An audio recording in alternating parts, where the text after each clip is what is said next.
बच्चों, अस्सलामुअलैकुम वरहमतुल्लाहि वबरकातुह। कैसे मिजाज हैं, कैसे हैं आप लोग?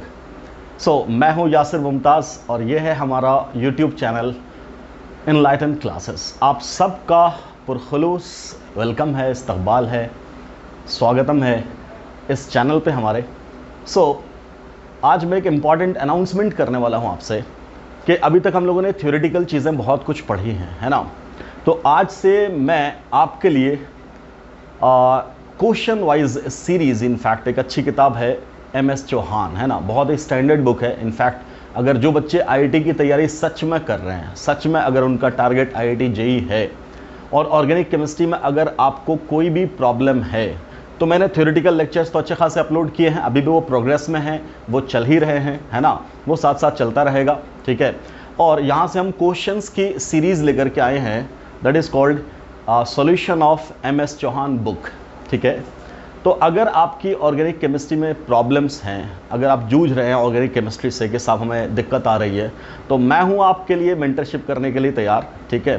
तो इस सीरीज़ में हम लोग MS चौहान के अलग अलग चैप्टर्स के क्वेश्चंस का सॉल्यूशन डिस्कस करेंगे। इनफैक्ट क्या हम लोग सर इसमें सिर्फ क्वेश्चन डिस्कस करेंगे? नहीं, क्वेश्चंस का आंसर सॉल्यूशन तो होगा ही, वो तो ऑलरेडी किताब में भी है कि नहीं।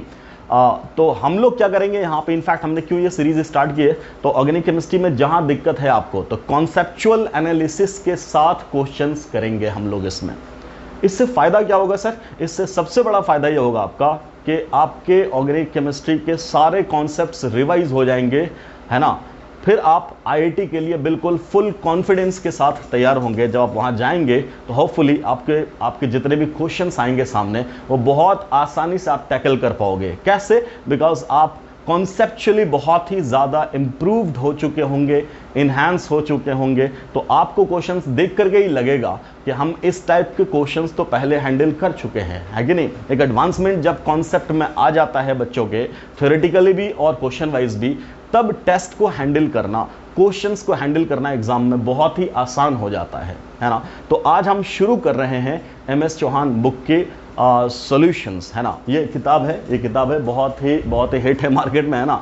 जनरली जितने बच्चे होते हैं IIT के, नीट के, ये किताब जनरली लोगों के पास होती है। तो वाकई बहुत अच्छी किताब है, इसमें बहुत अच्छे क्वेश्चंस हैं। बट ये किताब अच्छी तब है जब आप बहुत ही मेहनत से, लगन से पढ़ाई करोगे तब। कोई किताब अच्छी तब होती है जब उसका पढ़ने वाला अच्छा होता है ना।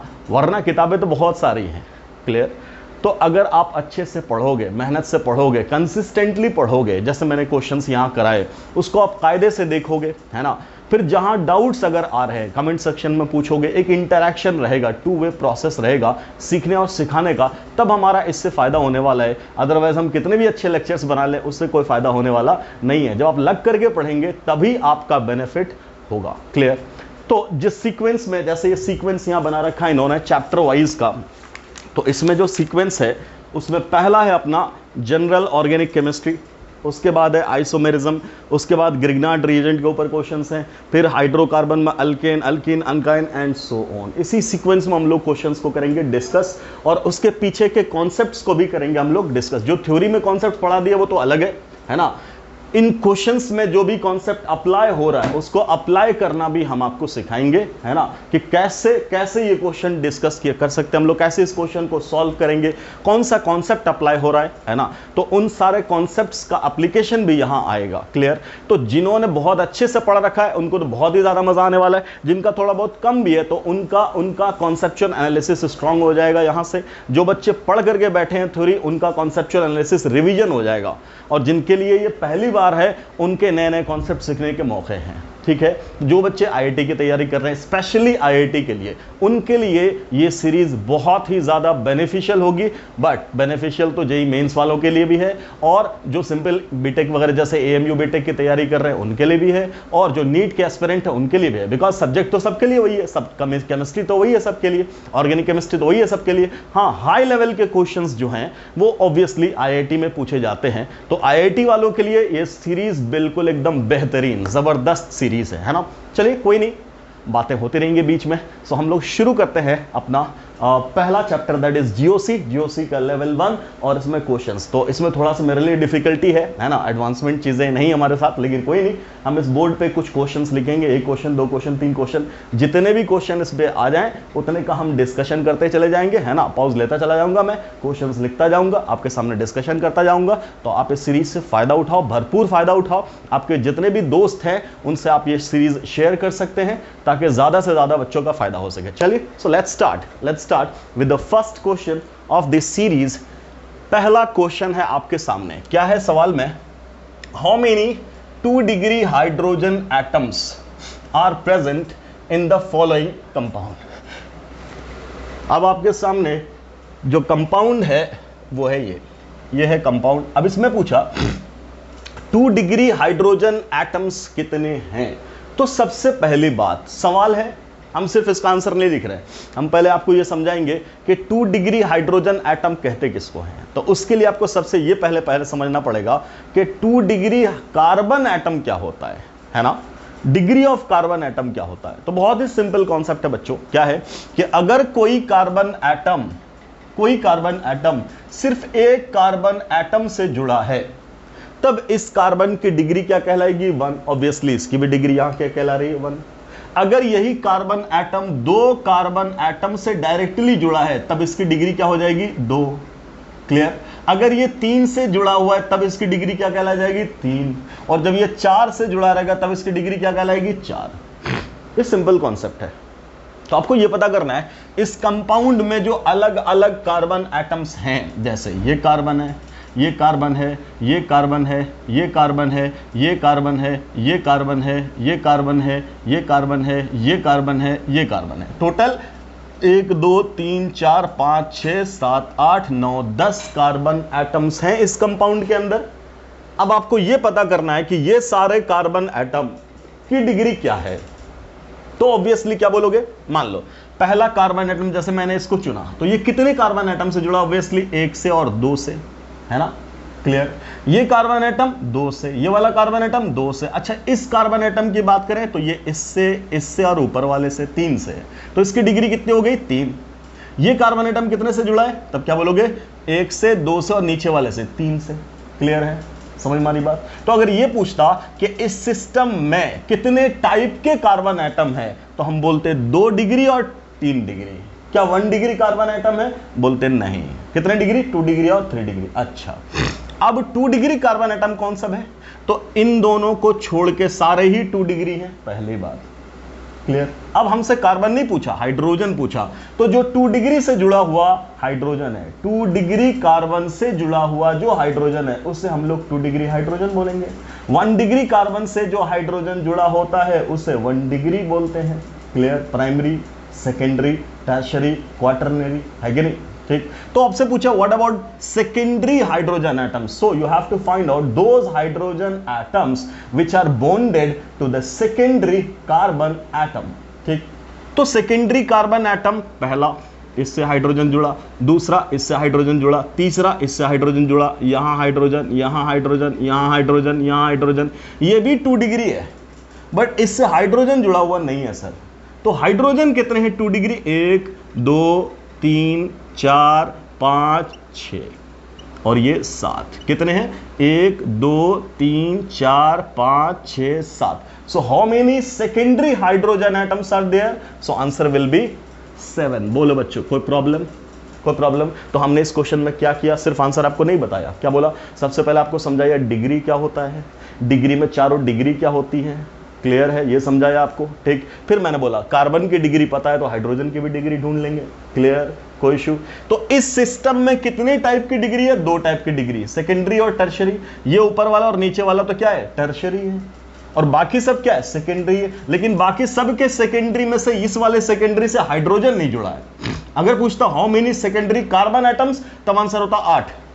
लेकिन पूछा how many secondary hydrogen atoms, तब आंसर हो गया 8 - 1। क्यों, क्योंकि यहां वाला पोजीशन का हाइड्रोजन नहीं है, क्लोरीन है। So answer is 7। So I hope it should be very clear. This question now should be very easy and clear to everyone.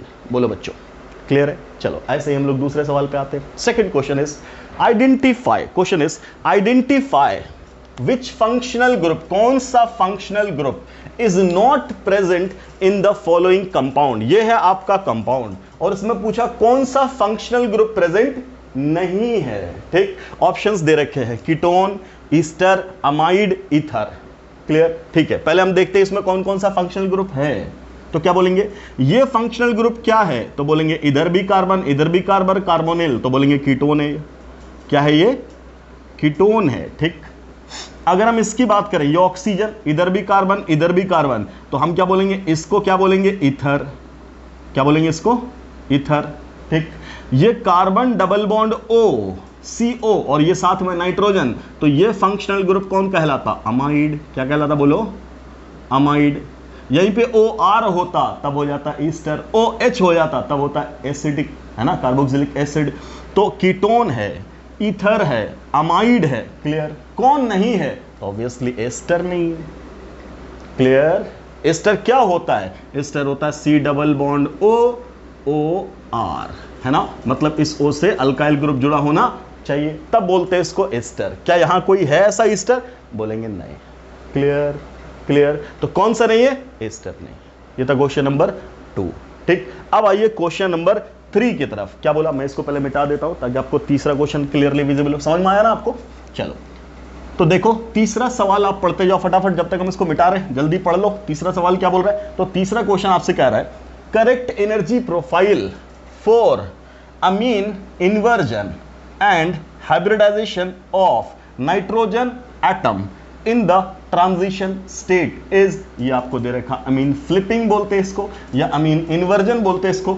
इसमें आपसे सवाल है क्या, कि ये जो अमीन है, अमीन फ्लिप करता है, अमीन का इन्वर्जन होता है। हम लोगों ने सबसे पहले अमीन फ्लिपिंग कहां पढ़ा, अमीन फ्लिपिंग पढ़ा था कहां, बोलो, स्टीरियो केमिस्ट्री में। स्टीरियो केमिस्ट्री में अमीन फ्लिपिंग पढ़ा था, है कि नहीं। तो उसी के बारे में आपसे सवाल है कि बताइए, ये जो आपके पास दो अमीन दिया, पहला और दूसरा, A और B, ठीक, दो अमीन दे रखा है, आपको बोला ये फ्लिप कर रहा है। तो जब अमीन फ्लिप करता है तो पहले से दूसरे में, दूसरे से पहले में, ये चलता रहता है। क्या, बोलो, ये चलता क्या रहता है, एक इक्विलिब्रियम प्रोसेस है, यहां से यहां से यहां कंटिन्यूअस। तो आपसे बोल रहा है एनर्जी की बात करो, तो मुझे बताओ कि इस वाले कॉन्फ़िगरेशन और इस वाले कॉन्फ़िगरेशन में ज्यादा स्टेबल कौन है, तो क्या बोलेंगे, दोनों तो एक ही चीज है, एनर्जी वाइज दोनों क्या है, एक ही चीज। क्लियर, तो दोनों की पोटेंशियल एनर्जी क्या होगी, बराबर। तो आपका जो भी ग्राफ है उसका A और B दोनों की एनर्जी कहां होनी चाहिए, बराबर। तो अगर लाइन ऐसे खींच दो तो A B दोनों बराबर नहीं है, पहली बात। यहां खींच दो, ये भी बराबर नहीं है, यहां खींच दो, ये भी बराबर नहीं है, तो ऐसे ही कट गया। मान लो सब एनर्जी वाइज बराबर कर देता तो भी क्या आंसर हो जाता, नहीं। क्यों, बिकॉज हाइब्रिडाइजेशन भी तो पूछ रखा है। क्लियर, तो हाइब्रिडाइजेशन वाइज चेक करोगे तो ये वाला गया, वो वाला गया, एनर्जी वाइज भी ये दोनों वाला गया। क्लियर है कि नहीं, और ये भी गया। क्लियर है, ये क्यों गया, हाइब्रिडाइजेशन तो यहाँ sp2 है, बट एनर्जी वाइज ये गया। तो खैर आंसर अपना क्या होगा, बात की बात है। पहले हमने क्या बोला, ये क्या अपना एक अमीन, ये क्या दूसरा, मतलब नाइट्रोजन है, कि नाइट्रोजन के साथ मान लो R लगा दे, ठीक, ये फ्लिप कर रहा है, तो क्या बोलोगे, बोलो क्या होगा, जो एनर्जी इसकी वही एनर्जी इसकी। और जब ये फ्लिप करता है, जब ये फ्लिप करता है, ये अपना नाइट्रोजन, अगला ये फ्लिप किया, ये फ्लिप किया, तो दूसरा कॉन्फ़िगरेशन यहां बन रहा है। तो इसमें क्या इनफैक्ट हम लोग फील करते हैं, तो क्या बोलेंगे, ये है अपना लोन पेयर, ठीक, और इधर मान लो हाइड्रोजन लगा दिया, अमीन तो नहीं, इनफैक्ट नाइट्रोजन का अमोनिया का दूसरा फॉर्मेट है, कोई नहीं। ये बाहर की तरफ ग्रुप, मान लो लेट्स से इसको बोल दिया ड्यूटेरियम और इसको बोल दिया अंदर की साइड, ये क्या है अपना ट्रीटियम, ठीक। जब ये फ्लिप करेगा तो क्या हो जाएगा, बोलो, ये वाला लोन पेयर नीचे आ जाएगा, ठीक, जो ग्रुप जिधर है उधर ही, ये क्या आ जाएगा, हाइड्रोजन ऐसे, ठीक, और इनसाइड द प्लेन कौन चला जाएगा, बोलो, इनसाइड द प्लेन कौन चला जाएगा, ट्रीटियम, और आउटसाइड द प्लेन कौन सा आ जाएगा, बोलो, हाइड्रोजन। यही तो है, ये तो है। इसका हाइब्रिडाइजेशन sp3, इसका भी हाइब्रिडाइजेशन sp3, बट जब यहां से वहां जाएगा तो जरा तुम समझो सिंपली क्या हो रहा है, यही ग्रुप तीनों जो है ऐसे पिरामिडल वाला, यही तो उठ रहा है ऐसे, जो ऊपर का पिरामिड बनाएगा। तो जब उठेगा तो एक वक्त आएगा कि जब ये प्लानर हो जाएगा, और जब वो प्लानर होगा तब ये लगभग ऐसा सिस्टम दिखेगा, ऐसे ऐसे ऐसे, ऐसा प्लेनर बनाएगा स्पीशीज, है ना। यहां कौन होगा, हाइड्रोजन, और यहां कौन होगा, ड्यूटेरियम, और यहां कौन होगा, ट्रीटियम। क्लियर, और इस प्लानर कॉन्फ़िगरेशन इंटरमीडिएट स्टेप के बाद वो फाइनली ये फिर और उठ जाएगा, जब उठ जाएगा तब कहां पहुंच जाएगा बोलो, ये तीनों उस फॉर्मेट में चला जाएगा। तो एक फॉर्म से दूसरे फॉर्म में जाते समय एक बीच का स्टेप आता है जिसको बोलते हैं इंटरमीडिएट स्टेज, है ना। वहां पे इसका हाइब्रिडाइजेशन क्या हो जाता है, प्लानर बॉडी हो गई, प्लानर बॉडी हो गई तो इसका हाइब्रिडाइजेशन क्या हो जाता है, sp2। इसका हाइब्रिडाइजेशन क्या है बोलो, sp3। इसका हाइब्रिडाइजेशन क्या है बोलो, sp3। बट इसका हाइब्रिडाइजेशन क्या बोलो, sp2। क्लियर, ठीक। तो हाइब्रिडाइजेशन ट्रांजिशन स्टेट का क्या होना चाहिए, sp2, एज वेल एज दोनों की एनर्जी क्या होनी चाहिए, बराबर। क्लियर। तो ये बात कहां है, ये कहां वैलिड है, तो पहला ऑप्शन ए, दूसरा बी, तीसरा सी, चौथा डी, सब आपके सामने ऑप्शंस है। ये तीनों तो एनर्जी वाइज ही कट गए। कौन है एनर्जी वाइज बराबर, एनर्जी वाइज बराबर चौथा ऑप्शन है, ए की और बी की दोनों की एनर्जी क्या है, बराबर। दोनों की पोटेंशियल एनर्जी क्या है, बराबर। एज वेल एज जो ट्रांजिशन स्टेट है आपका, उस ट्रांजिशन स्टेट का हाइब्रिडाइजेशन भी क्या है, sp2। So what should be the correct answer, your correct answer must be D. Clear, clear. तो हम छोटे छोटे वीडियोस बनाएंगे आपके सामने, है ना। जैसे 3 क्वेश्चन हो गया, बिल्कुल छोटा सा वीडियो है, आपने 5 से 10 मिनट में ये कॉन्सेप्ट सीख लिया। पहले में क्या सीखा, किसका कॉन्सेप्ट, डिग्री का। दूसरे क्वेश्चन में क्या सीखा, किसका कॉन्सेप्ट बोलो, किसका, फंक्शनल ग्रुप पहचानने का। तीसरे में क्या सीखा, फ्लिपिंग के बारे में सीखा आपने कि जब फ्लिप करता है सिस्टम तब क्या होता, हाइब्रिडाइजेशन पहले वाले और दूसरे वाले का सेम, इंटरमीडिएट या ट्रांजिशन स्टेट का अलग। Clear? So we have discussed in this video 3 questions. Question number 1, question number 2, question number 3. Just अगले वीडियो में हम आपके लिए अगले 3, 2 या 5 जो भी जितने भी क्वेश्चन बोर्ड पे आ जाए उतना हम लोग डिस्कस करेंगे। छोटे छोटे वीडियोस होंगे, आपके लिए इंटरेस्टिंग भी होंगे और इजी भी होगा, है ना, कि बहुत लंबा नहीं, 1 घंटा का वीडियो देख नहीं पा रहे, है ना। तो बस 5 मिनट, 10 मिनट, 15 मिनट जितने का हो सकता है उतने का हम बनाने की कोशिश करेंगे। तो मिलते हैं जस्ट अगले लेक्चर में। Thanks for watching the video. अस्सलाम वालेकुम।